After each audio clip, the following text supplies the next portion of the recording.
你这辈子修的到底是解脱道还是轮回因？你口中的开悟到底是真的明心见性，还是只是头脑里编织的知见游戏？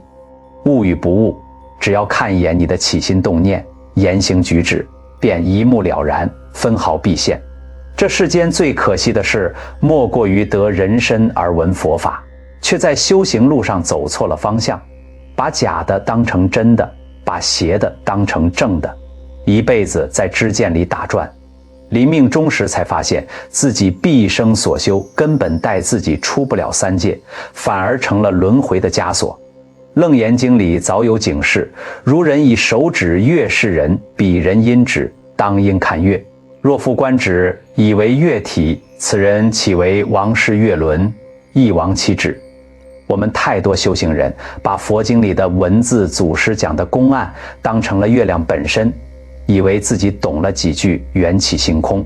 明了几句不二法门，就是开悟了，就是明心见性了，却不知道真正的修正从来不在文字里，而在你身心的每一个当下里。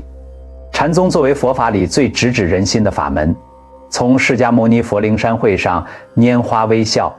迦叶尊者破颜微笑，一脉单传，到达摩祖师东渡传法，六祖慧能大师大开顿教法门，千百年来始终有一套严谨到极致的修正体系，那就是禅宗三观。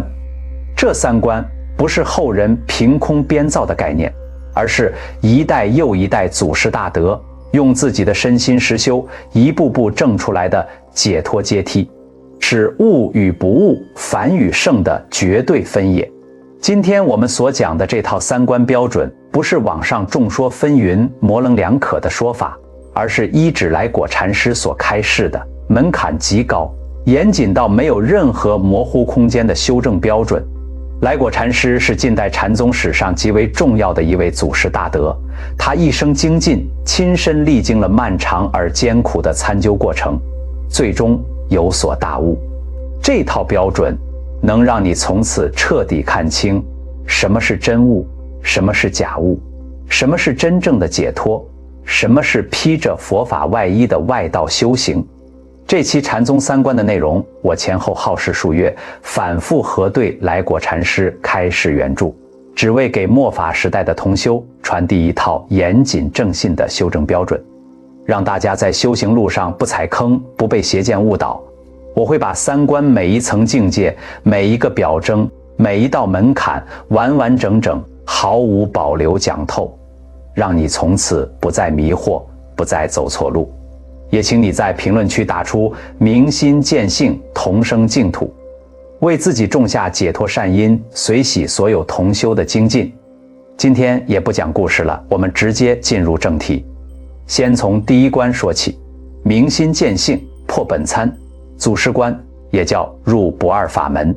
一个名字，四种叫法，指向同一件事，能过这一关才叫做入门，才叫做悟后起修。那么这一关有什么具体的可以被观察到的表征？第一个也是最核心的一个，一切时都在定中。这句话每个字都很平常，合在一起却是一个大多数人穷尽一生都碰不到的境界。一切时是字面上的意思，24小时行住坐卧那个定都在。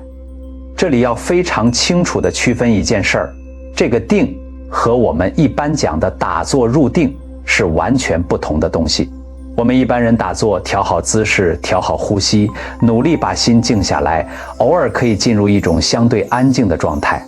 感觉念头少了，心稍微稳了一点。但这个安静靠的是刻意的努力，靠的是把外面的干扰挡掉，靠的是用意志力把心拉住。一旦起来，这个安静就散了。遇到一件事儿，一个人，马上就乱了，那个定根本就没有能力在日常生活里延续。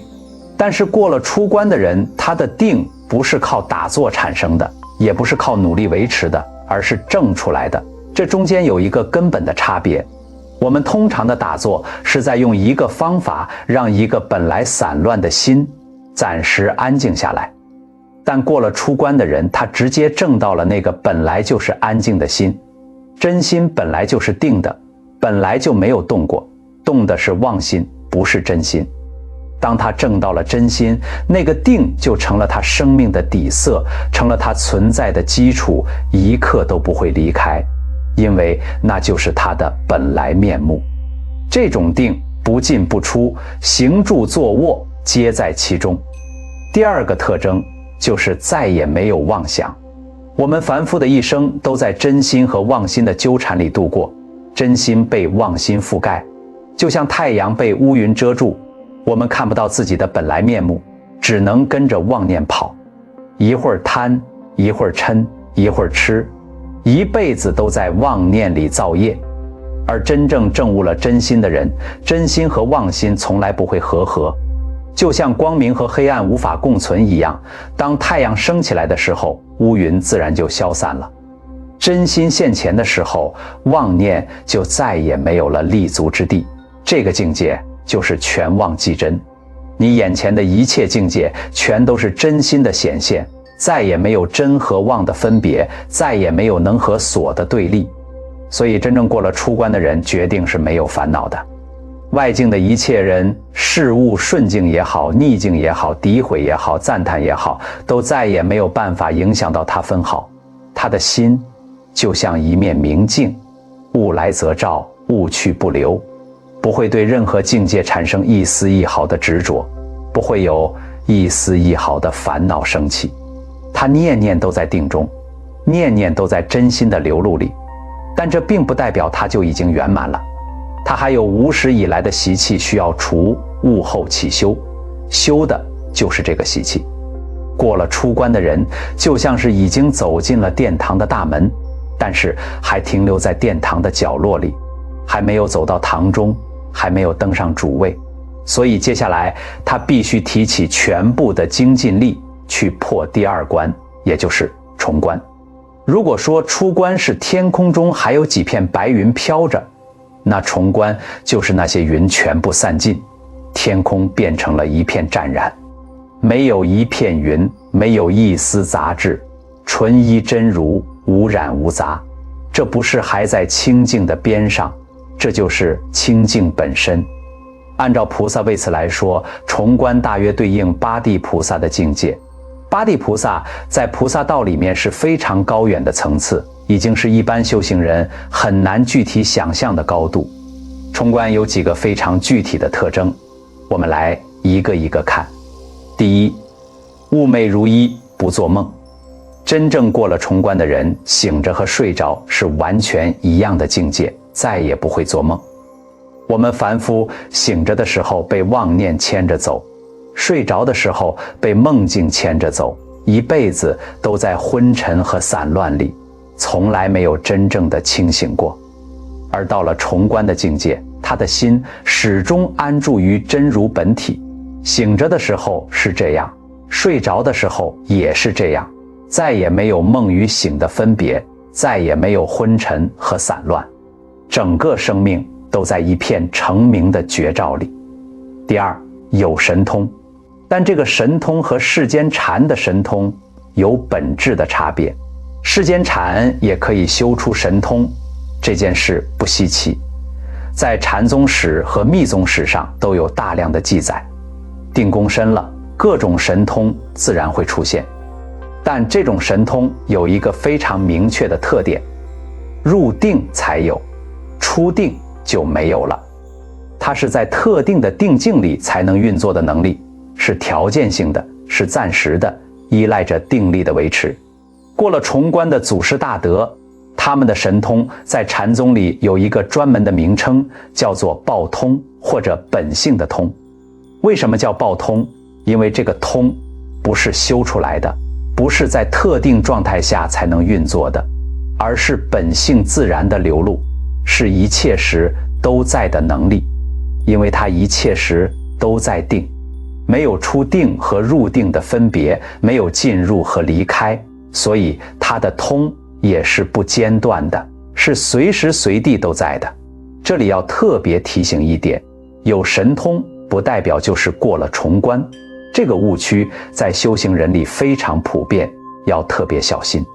世间禅修出来的神通可能让人非常震撼，非常有说服力，让人很容易以为那是很高的境界，但那个通只是定力的结果，和证悟的深浅是两件事。第三个特征，也是重关里最令人震撼的一个，生死自在。过了重关的祖师大德可以生死自在，可以选择自己的去来，说走就走，说来就来，想去哪一道可以自由选择，不受业力的牵引，不受轮回的控制，对生死他掌握了真正的主动权。禅宗史上记载，明代有一位名叫无义元来的禅师，在众弟子面前预知自己将去的时间，在那个时刻安然端坐，说了几句话，从容事迹。弟子们满怀敬畏地等着，他的面色平静，就像是决定走进另一个房间，没有挣扎，没有抗拒，甚至连一丝的不舍都很难察觉。这种对生死的从容，不是修炼出来的心理状态，是真正的自在。去留随心，不是被动接受命运，而是主动选择。这里还要说一个重要的区分，过了出关的人，大部分人都能解脱轮回，但不是绝对的，不是100%有把握的。到了重关才是万无一失。如果是靠自力出轮回，就必须要修到重关这个程度，才是真正没有任何遗漏的把握。然后是第三关，末后牢关。这一关的名字里有一个字选得极好，牢。牢是最坚固、最难攻破的地方，是最后一道防线。禅宗说，打破无明黑漆桶，那个黑漆桶就是最后一分生相无明，是整条修行路上最深、最细、最难被察觉的遮蔽。生相无明是什么？这是唯识学和华严宗里面一个极为细腻的概念。它不是粗浅的烦恼，不是我们日常意义上的贪嗔痴，而是那最最微细的，深藏在阿赖耶识最深处的一种动势，那种还没有成形为具体念头，但又隐隐在那里的最微细的生灭倾向。粗的烦恼在出关就断掉了，细的习气在重关过程里一一消除，而这最后的一分是整条路上最隐蔽的，也是最难被自己察觉的。把这最后一分打破了，这才是末后牢关。按照菩萨位次，末后牢关的境界和等觉菩萨后心是相当的。等觉菩萨是成佛前最后一个阶位，妙觉之前再往前一步就是圆满佛果。到了这个时候，才可以真正说大彻大悟，才可以说无修无证，没有可修的，因为已经究竟圆满，没有可证的。因为本来如此，从头到尾都是本来如此，只是那一层遮蔽终于打破了，看见了本来的样子。大彻大悟这4个字被用得太烂了，很多人把某种深刻的体验，某次改变了自己想法的领悟，都叫做大彻大悟。但真正的大彻大悟，不是懂了什么，不是获得了某种知识或洞见，而是那个知与被知之间的隔阂，那个主体与客体的分别彻底消融了，一切就是一切本来的样子，山还是山，水还是水，但看山看水的那双眼睛已经彻底不同了，看的和被看的合而为一了。唐朝百丈怀海禅师有一次和弟子在一起，弟子问：禅定之外，万法如何安立？百丈说：我不曾昧。这3个字，不曾昧，指向的是那种一切时都不被遮蔽的清醒，那种面对万法的纷繁，内在始终明澈不动的状态。这种不昧，不是努力去保持的清醒，而是本来就是从未失去过的本然状态。在出关的时候，这种清醒开始被证到；在重关的时候更加深入，到了末后牢关，才是彻彻底底的不曾昧，圆满无疑。3关三个世界，从出关到重关，再到末后牢关，每一关之间的差距，不是程度上的高低，不是量的累积，而是质的飞跃。每一关都是生命层次上的一次根本的转化。那怎么判断一个人到底有没有过关？这个问题在来果禅师的答案里直接到让人有点意外，那就是看他平时是不是还有贪嗔痴，遇到事情是不是还会愤愤不平，就这么简单。如果还有这些，那是绝对没有证悟的，不是说还没有彻底悟，不是说还差一点，而是根本就没有。那我们来把这个判断标准拆开来细讲，因为里面有好几个不同的维度，每一个都非常重要。第一个维度，身与意的绝对清净。过了出关的人是以绝对清净的身与意契入的。这里的绝对清净不是说他是一个持戒很好的人，努力遵守戒律，偶尔还是会有一点瑕疵，但整体来说挺清净的，不是这个意思，而是说在证悟的当下以及证悟之后的状态，杀、盗、淫、妄这四条通通断干净了。为什么必须这样？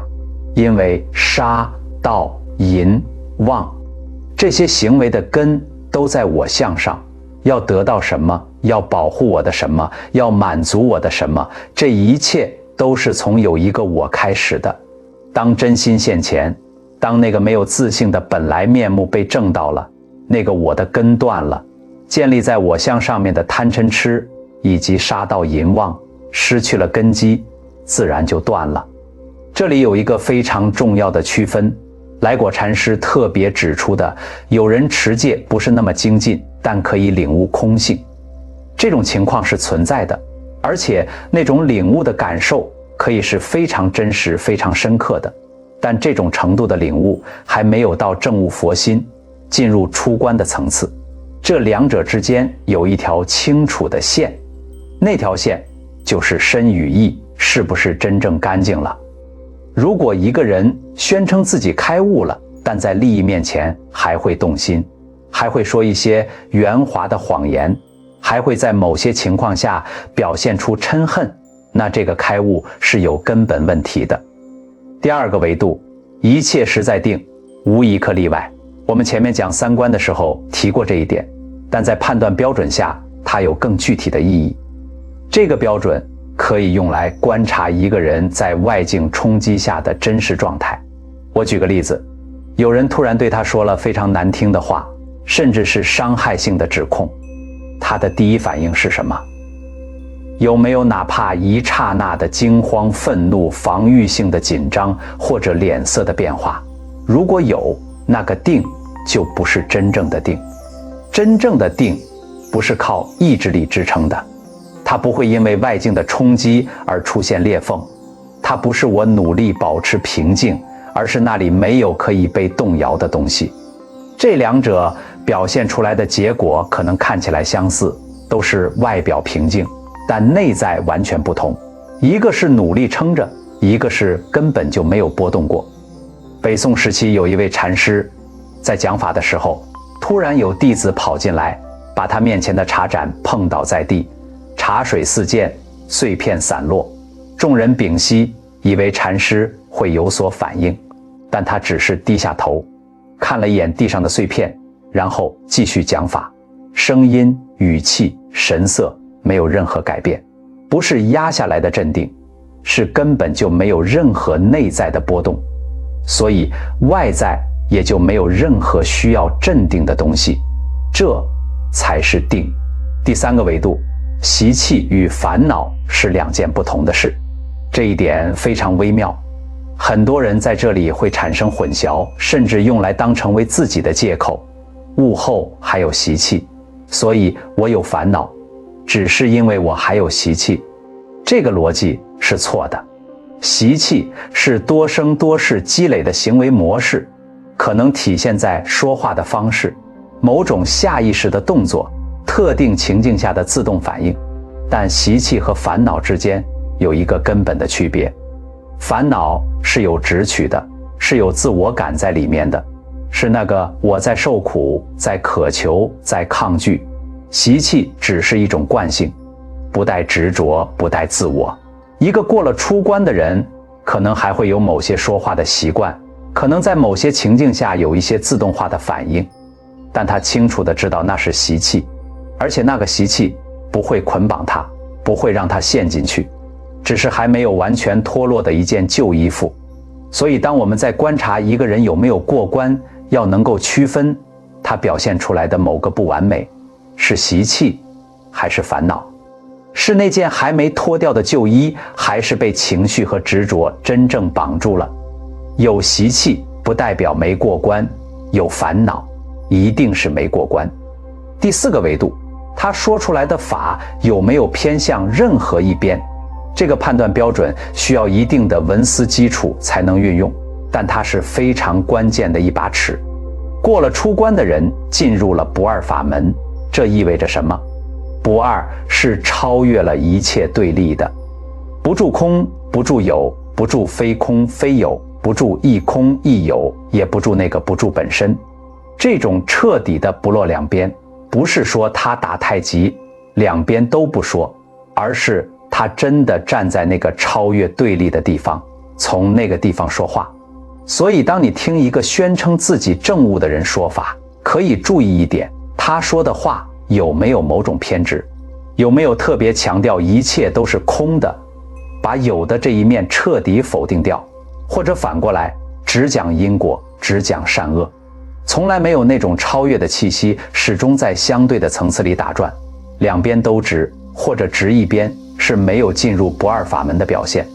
过了出关的祖师大德，说法会根据对象的需要而调整，该强调空就强调空，该强调有就强调有，甚至两者都说，但他自己的立脚处永远不在任何一边。这种弹性不是圆滑，是真正的自在，是不二法门的自然流露。第五个维度，面对死亡的真实态度。这个维度在日常生活里不容易观察到，但它是最终极的测试。前面说过，过了出关的人大部分可以解脱轮回，不是说他知道死后去哪里，而是死亡这件事儿对他来说不再是一个令人恐惧的未知，他清楚地知道那只是真心的一次换衣服罢了。所以当一个修行人真的面临死亡，不是在讨论死亡，而是真实的面对它，他的状态是什么？是平静的，甚至是带着一种洒脱的，还是恐惧的、慌乱的、不知所措的？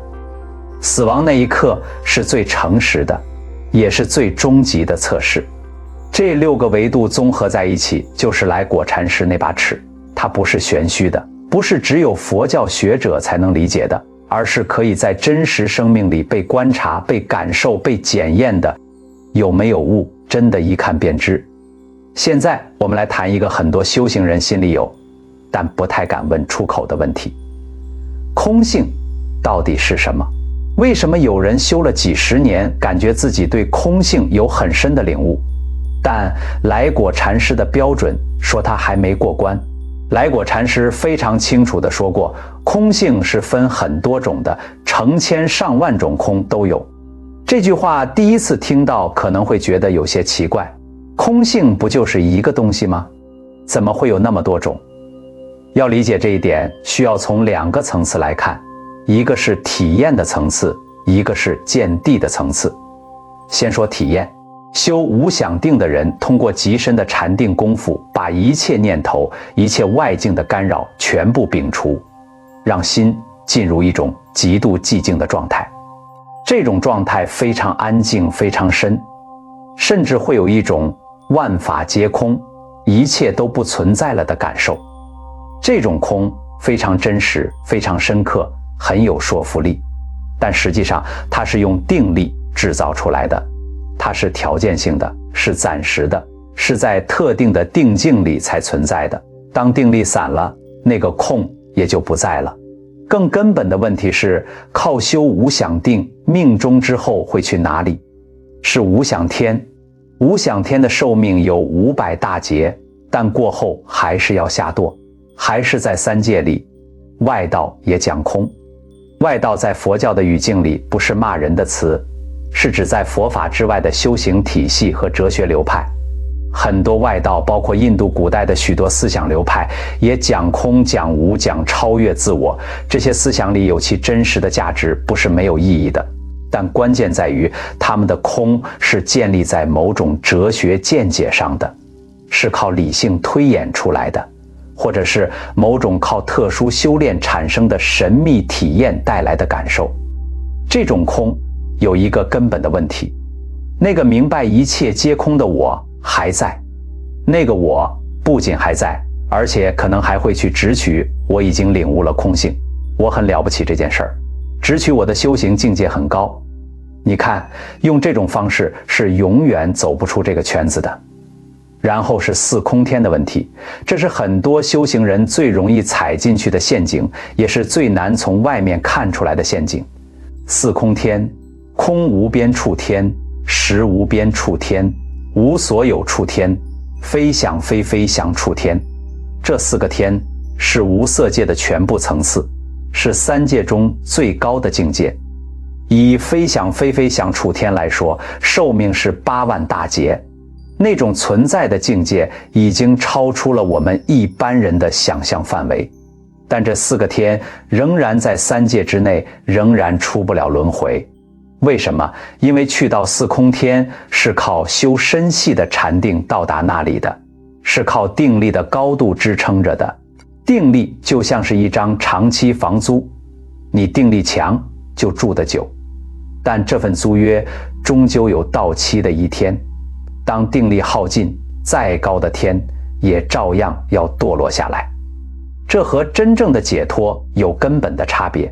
解脱是出去了，是从三界里出去了，不是在三界里爬到最顶层，停在那里等着有一天掉下来。楞严经里面有专门的章节描述各种看起来非常高、非常殊胜的禅定境界和神秘体验，一一告诉修行人，这些看起来很了不起的东西，可能只是定力引发的幻象，可能只是把心投射到了某个特定的频率，不是真正的解脱。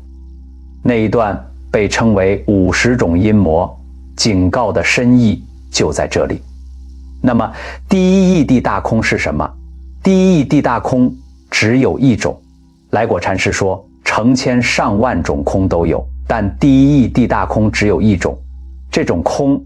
是直接照见了法界的本来面目，缘起性空，无自性，无实体。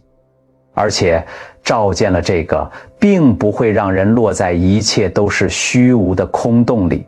因为一切现象仍然在显现，一切因缘仍然在运作，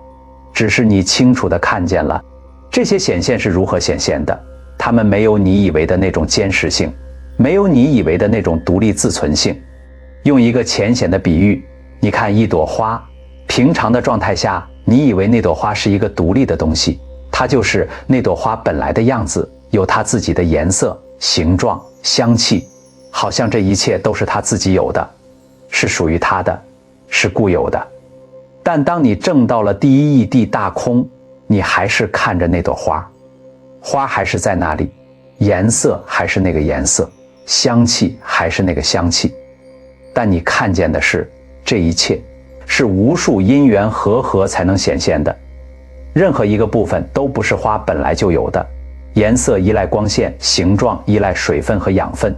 香气依赖温度和化学反应，没有任何一样是花自己独立拥有的。这朵花是空的，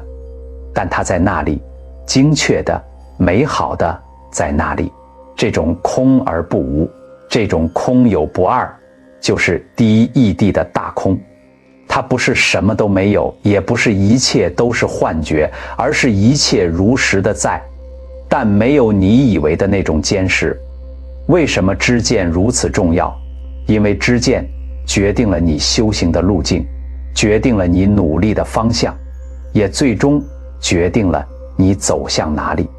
如果你认为空就是什么都不在乎，放下就对了，那你的修行可能走向一种虚无和冷漠，看起来很超脱，但实际上只是一种情感上的回避。如果你认为空性是打坐进入的一种状态，越深越好，那你可能在四空天的路上越走越远，而且走得越快，离真正的解脱越远。如果你的知见是透过持戒修定培养出离心和菩提心，配合正确的空性见，直接照见法界本来面目，那这条路才是能真正出三界的路。来果禅师说，能不能出三界就看知见正不正，方向对了，哪怕走得慢，终究会到；方向错了，跑得越快，越是南辕北辙。所以修行人在花大量时间坐禅、念佛、持戒之前，有一件事是优先的，把自己的知见弄清楚。这不是说先去读书，读几年再来修行，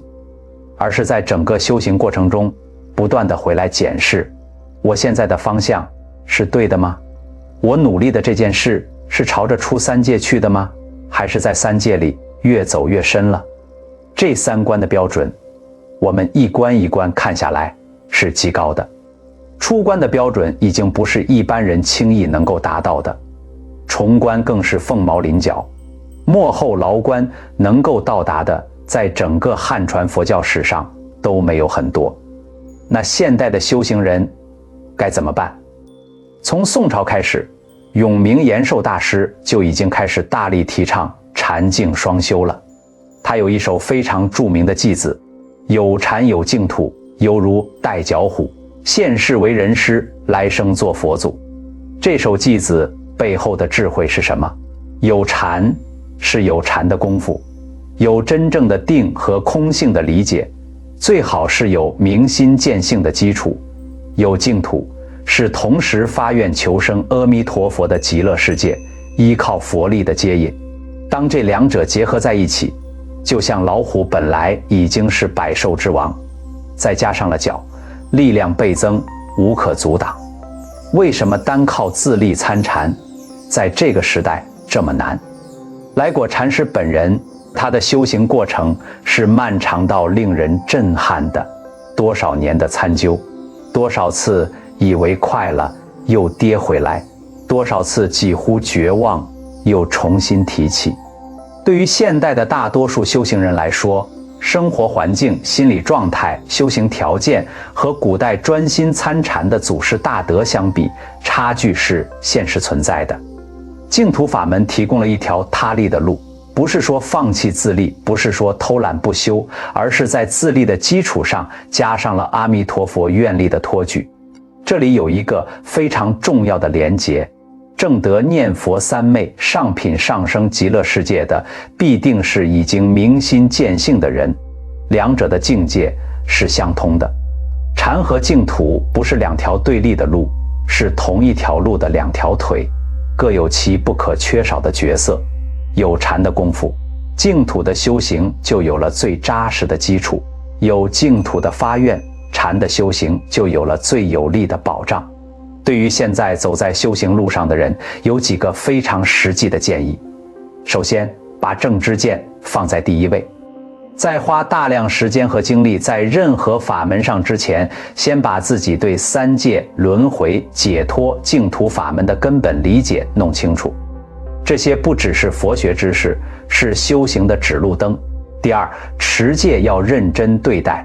不只是因为应该这样做，而是因为戒是定的根基，定是慧的前提，三者环环相扣。杀盗淫妄这四条，每一条都和我相有着直接的连结。认真持戒是在真实的削弱我相的厚度。第三，如果对禅有感应，认真参，同时念佛发愿求生净土，不要把这两件事对立起来。永明延寿大师1000多年前就把这个问题说清楚了。第四，用来果禅师的那把尺，诚实地量一量自己，不是为了否定自己，而是为了清楚地定位自己，知道自己在哪里，然后才能知道下一步往哪里走。第五，每一步的修行都有其意义和价值，哪怕这辈子只是种下了一颗菩提种子，那颗种子也会在未来某一世发芽开花。人生短短几十年，如白驹过隙，转瞬即逝。我们得了这难得的人身，闻了这难闻的佛法，这是多生多劫积累的善根福报才换来的机会。一失人身，万劫不复。一旦错过了这辈子，下次再得人身，再闻佛法，就不知道要等到什么时候了。所以我们这辈子修行最核心最根本的目标，从来不是懂了多少佛法道理，不是讲了多少公案，不是在人前有多高深的样子，而是要了脱生死，出离三界，真正的解脱，真正的离苦得乐。我们这辈子到底要把自己的慧命安放在哪里？是安放在头脑里的知见游戏里，还是安放在真修实证的解脱道上？是安放在自己的业力里，还是安放在阿弥陀佛的愿力里？这个问题需要我们每个人自己给自己一个答案，需要我们每个人用自己的一生去践行这个答案。相比以往的内容，这期视频涉及的法义会更深一些，逻辑也更加严密。如果初听觉得有些生涩，建议各位同修先收藏起来，在清静时反复聆听。法语润心，往往需要多次熏习才能真正化为自心的智慧。如果今天的这集内容对你有所启发，对你的修行有所帮助，麻烦你一定要给这个视频点赞，点个热推，让更多正信的学佛人能看到这套正知正见，能在修行路上避开陷阱，不走错路。也欢迎你在留言区分享你的修行心得，和所有的同修们互相交流，共同精进。也请你订阅我的频道，开启小铃铛。